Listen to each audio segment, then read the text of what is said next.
Hello, c'est Marianne. Il y a quelques jours, je soufflais mes 30 bougies. Ça y est, je suis une adulte. Changer de décennie, c'est quelque chose. C'est pourquoi je voulais en profiter pour me poser, méditer sur ces 10 dernières années et faire un bilan de ce que j'ai appris. 20 ans, changement. Je me souviens très bien de ne pas du tout être à l'aise dans mon corps à cette époque. En même temps, je crois que c'est normal à cet âge-là, non ? Heureusement, ma perception de moi-même va changer grâce au regard extérieur de l'homme qui est aujourd'hui mon mari et avec qui je venais tout juste de me mettre en couple à l'époque, Pierre-Alain. C'était la fin de mes études supérieures en BTS audiovisuel, j'ai eu mon permis de conduire et d'ici la fin de l'année, j'emménageais sur Paris pour tenter de trouver un travail en tant que cadreuse-monteuse. C'était très difficile de se retrouver dans une nouvelle ville, relativement seule dans mon nouvel appartement du matin au soir, sans trouver immédiatement du travail. Le syndrome de l'imposteur en poche, chaque offre d'emploi me semblait bien au-delà de mes moyens ou de mon expérience, et les non-réponses des employeurs à mes candidatures ne faisaient que renforcer ce sentiment de ne pas être capable. 21 ans, trouver l'équilibre. On a encore du mal à trouver notre équilibre avec monsieur. C'est une période d'ajustement qui a été difficile pour nous deux. Nous n'avions pas encore emménagé officiellement ensemble et ça me donnait la sensation qu'à ses yeux, notre couple n'était pas important. J'étais dans un appartement insalubre et je comprends aujourd'hui pourquoi il n'était pas ravi d'y passer beaucoup de temps. Il était petit, humide et on n'y dormait pas très bien. Heureusement, le temps fait bien les choses et après plusieurs mois de recherche, le fait que je trouve un travail me permettait d'avoir d'autres moyens de me sociabiliser que mon copain. Ça nous a permis de trouver un début d'équilibre. Pour pouvoir travailler, j'ai fini par payer une formation en ligne pour pouvoir obtenir une convention de stage et me faire enfin un peu d'expérience. Je dois donc payer pour travailler, c'est fou quand on y pense, non ?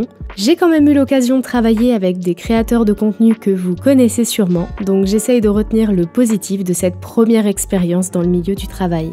L'avantage, c'est que ça a ajouté la ligne sur mon CV qu'il me manquait pour justifier d'une expérience et trouver mon tout premier CDD. 22 ans, la routine s'installe. Au boulot, ça se passe plutôt bien puisque je me vois proposer un CDI que j'accepte. Je fais de plus en plus de tournages en extérieur et pas qu'en studio, je suis ravie. Je prends confiance. Le confort arrive tout doucement. Achat d'une voiture et premières vacances en amoureux avec notre salaire. Je reprends des activités, je sors un peu plus car j'ai les moyens. Et tournant important, on emménage officiellement ensemble dans un appartement qu'on a choisi tous les deux. Ça y est, c'est le début officiel de notre vie en couple, tout devient plus clair et ça se passe très bien. 23 ans, accueillir la nouveauté. C'est en changeant d'appartement que j'ai commencé à apprécier le temps passé en cuisine. Petit à petit, je végétalise mon alimentation et je découvre des nouvelles façons de cuisiner. Je prends plus soin de moi et je me sens de mieux en mieux dans mon corps. On découvre de nouveaux lieux, en famille, avec ma belle famille, et on fait notre premier voyage à l'étranger en couple. Choix peu stratégique car on n'avait pas encore de gros salaires, mais on a quand même décidé d'aller en Suède et en Norvège, où la vie est quand même assez chère. Je décide de rompre mon CDI pour changer de boîte et essayer quelque chose de nouveau, dans une plus petite entreprise avec une plus petite équipe. Ce renouvellement m'a fait un bien fou et m'a permis de continuer d'évoluer dans un autre cadre. Cette année-là, j'ai d'ailleurs tourné mes tout premiers vlogmas, que vous n'avez probablement pas vus, car ils étaient sur mon ancienne chaîne YouTube qui n'existe plus aujourd'hui. 24 ans, respirer. C'est d'ailleurs ce qui m'a lancé pour ouvrir ma chaîne YouTube Hello Marianne en janvier. J'avais adoré collecter des souvenirs en vidéo pour mes premiers vlogmas et j'ai souhaité continuer tout au long de l'année 2018 avec des weekly vlogs. Ça nous a fait de super souvenirs tout au long de l'année, notamment pour notre voyage en Grèce où on avait déjà un peu plus de moyens financiers et on a pu se faire un peu plus plaisir au niveau des dépenses sur place. C'était la première fois où je sentais qu'on commençait à être plus à l'aise financièrement et qu'on pouvait vivre de chouettes expériences. Ça nous a d'ailleurs aussi permis d'acheter notre premier appartement, un grand pas pour nous dans notre vie à deux. Et peu de temps après, je quittais ma boîte pour devenir intermittente du spectacle et pouvoir varier mes projets, car je me suis rendu compte que en restant trop longtemps dans une entreprise, je finissais par m'ennuyer. J'ai besoin que ça bouge. 25 ans, union. Un début d'année qui commence fort avec notre premier voyage en Thaïlande avec nos amis. Découverte totale de cette partie de l'Asie. Le choc culturel était intense et très instructif. Voyager avec des amis était une merveilleuse expérience qui changeait totalement de nos voyages précédents. C'était aussi durant ce voyage qu'un autre événement marquant eut lieu. Pierre-Alain m'a demandé en mariage. Forcément, le reste de l'année, j'ai pris très à cœur cette mission de préparation du mariage étant fan d'organisation.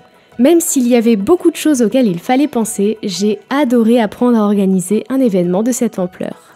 C'est aussi l'année de notre prise de conscience écologique, en tout cas du début, et du souci du bien-être animal, sur lequel je me renseignais déjà depuis quelques temps. Et je suis passée de pesquétarienne à végétarienne, et sans oublier l'arrivée d'un nouveau petit être à la maison. 26 ans, rien n'est acquis. 2020, on sait tous ce qui s'est passé cette année-là, qui a chamboulé le quotidien de la planète entière, le Covid.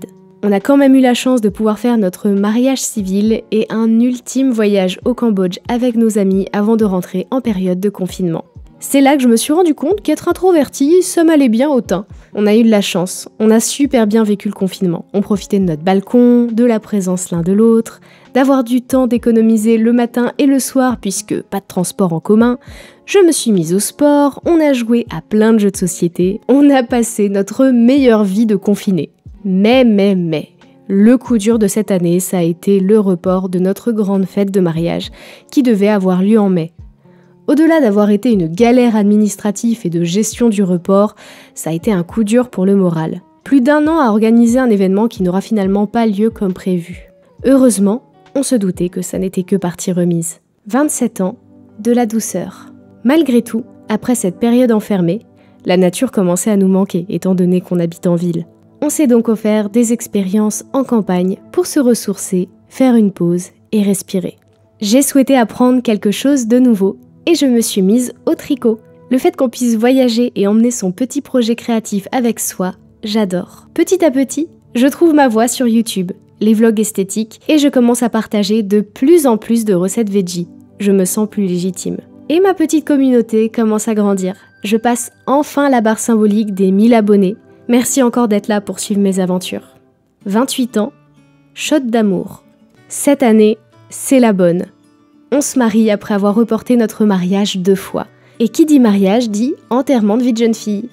Malgré beaucoup d'appréhension pour ce week-end en mon honneur, car je me sentais pas légitime d'avoir tout un week-end qui tourne autour de ma personne et que j'aime bien contrôler ce qui se passe et que là c'était l'incertitude totale, j'ai adoré ce week-end qui réunissait plusieurs groupes d'amis à moi. C'était un moment de partage et d'amour que je suis reconnaissante d'avoir vécu.